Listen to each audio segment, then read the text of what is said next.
कुछ कहानियां ना सिर्फ सुनाई नहीं जाती, वो आपको अंदर तक महसूस होती हैं। आज हम एक ऐसी ही सच्ची घटना पर बात करेंगे। एक कहानी है अलौकिक धोखे की, जिसे कहते हैं छलावा। ये कहानी है 5 दोस्तों की, जिनका एक मजेदार सा वीकेंड एक ऐसे डरावने सपने में बदल गया जिससे शायद वो कभी जाग ही नहीं पाए। तो चलिए सीधे चलते हैं उस रात के अंधेरे में।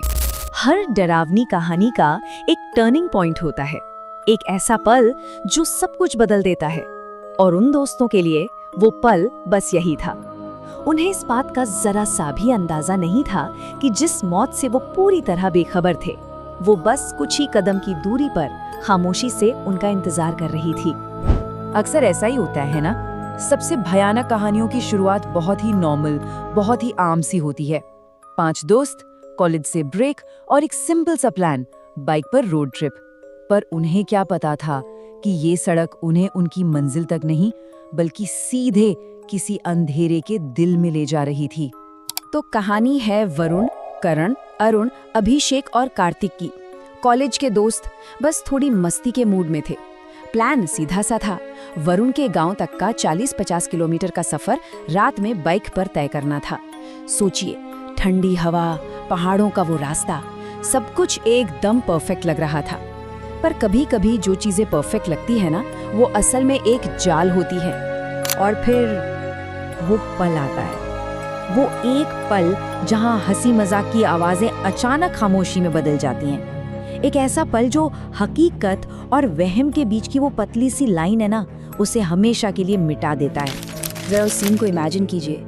एक घुमावदार पहाड़ी सड़क, एक तरफ गहरी खाई है, दूसरी तरफ चट्टानें, कोई स्ट्रीट लाइट नहीं, सिर्फ उनकी मोटरसाइकिलों की हेडलाइट्स हैं जो अंधेरे को चीर रही हैं। और तभी अचानक वरुण जोर से ब्रेक मारता है। सब रुक जाते हैं, सब हैरान कि भाई हुआ क्या। वरुण की आंखें सामने खाली सड़क पे ऐसे गड़ी थी जैसे वहां कुछ हो जो किसी और को नजर ही नहीं आ रहा था। वरुण को जो दिख रहा था वो किसी की भी होश उड़ा सकता था। सड़क पर एक औरत खड़ी थी और वो औरत एक एक करके उसके चारों दोस्तों के और फिर खुद वरुण की बड़ी बेरहमी से हत्या कर रही थी। वो उनके जिस्मों को ऐसे खाई में उछाल रही थी जैसे वो कोई कागज के पुतले हों। ये सब कुछ वरुण की आंखों के सामने हो रहा था, एकदम असली। लेकिन उसके दोस्तों के लिए वहां कोई था ही नहीं। और जैसे ही वो नजारा खत्म हुआ, उस औरत ने सीधे वरुण की आंखों में देखा। वरुण की चीख निकल गई, गाड़ी घुमाओ, अभी हम सब मारे जाएंगे। अब ये कोई मजेदार ट्रिप नहीं थी, अब ये जान बचाने की दौड़ थी। उसके दोस्त कंफ्यूज थे, पर वरुण के चेहरे पर मौत का खौफ इतना साफ था कि किसी ने सवाल नहीं किया। उन्होंने फौरन बाइक घुमाई और जितनी तेजी से हो सकता था अपने पीजी की तरफ भागे। उन्हें लगा कि वो खतरे से दूर जा रहे हैं, पर वो गलत थे। असल में तो वो और भी गहरे जाल में फंसते जा रहे थे। एक ऐसा जाल जहां वक्त और जगह के कोई मायने ही नहीं थे। और यहीं से चीजें अजीब से नामुमकिन होने लगती हैं। जिस वी टर्न से उनके पीजी का रास्ता सिर्फ 5 मिनट का था, उस पर वो आधा घंटा बाइक चलाते रहे, कोई मंजिल नहीं आई। और फिर अचानक वो खुद को वापस उसी वी टर्न पर पाते हैं। उन्होंने फिर से कोशिश की और फिर से नतीजा वही।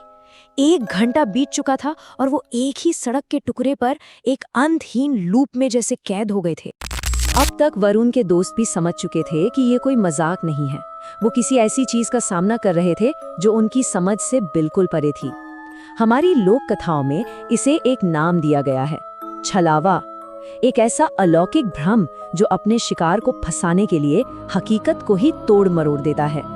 किसी तरह उस लूप से बाहर निकलकर वो एक अनजान से पेट्रोल पंप पर रुके।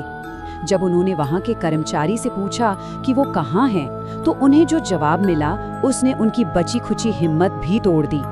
कर्मचारी ने कहा कि वो उत्तर प्रदेश में नहीं है, बल्कि कर्नाटक में है।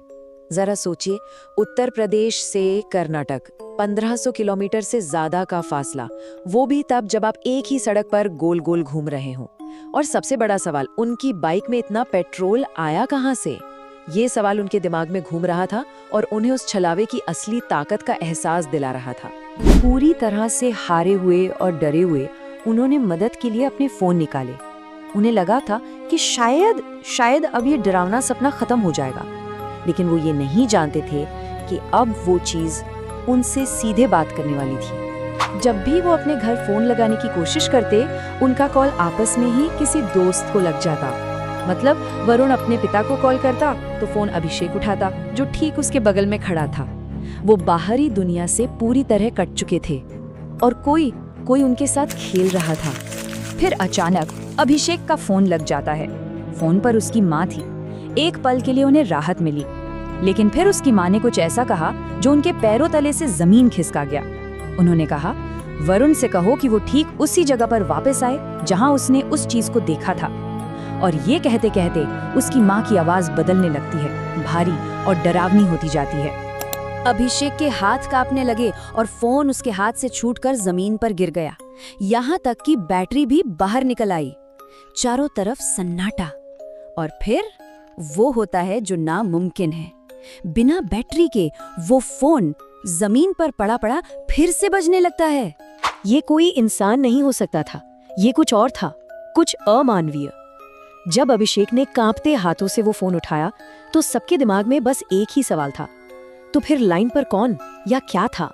फोन पर अभिषेक ने बस इतना कहा, मैं आ रहा हूँ। उसके दोस्त उसे रोकने की कोशिश करते हैं, पर वो अब अभिषेक था ही नहीं। उसमें जैसे 4 लोगों की ताकत आ गई थी। उसने अपने दोस्तों को एक झटके में दूर फेंका और किसी जानवर की तरह सड़क पर कूद पड़ा। उसी पल न जाने कहां से एक ट्रक आया, उसे टक्कर मारी और अंधेरे में गायब हो गया। जब दोस्त दौड़कर वहां पहुंचे तो वहां ना कोई ट्रक था, ना ही अभिषेक का कोई निशान।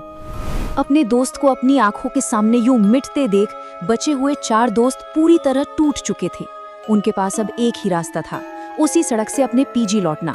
उन्हें लगा कि शायद अब ये सब खत्म हो गया है, लेकिन छलावा अभी भी उनके पीछे था। वापस जाते हुए उनकी हेडलाइट्स की रोशनी सड़क के बीच में पड़ी एक चीज पर पड़ी। वो अभिषेक का कटा हुआ सिर था। वो चीखते हुए वहां से निकल गए और जब कांपते हुए वो अपने पीजी पहुंचे, उन्होंने ऊपर देखा। उनके पीजी की छत से अभिषेक का बिना सिर वाला धड़ लटका हुआ था। वो चारों अंदर भागे, दरवाजा बंद किया और पूरी रात एक दूसरे को पकड़े बैठे रहे। सुबह पुलिस आएगी, सवाल पूछेगी और उनकी इस नामुमकिन कहानी पर भला कौन यकीन करेगा। लेकिन जब सुबह हुई और उन्होंने हिम्मत करके बाहर देखा तो वहां कुछ नहीं था। न कोई सिर, न कोई धड़, न खून का एक भी धब्बा, जैसे कल रात कुछ हुआ ही ना हो। उन्होंने फैसला किया कि कुछ दिनों के लिए अपने अपने घर चले जाना ही बेहतर होगा। शायद उस जगह से, उस शहर से दूर जाकर वो उस रात के साए से भी दूर हो जाएंगे। वो कितने गलत थे। वो चीज उनके साथ ही घर आ चुकी थी।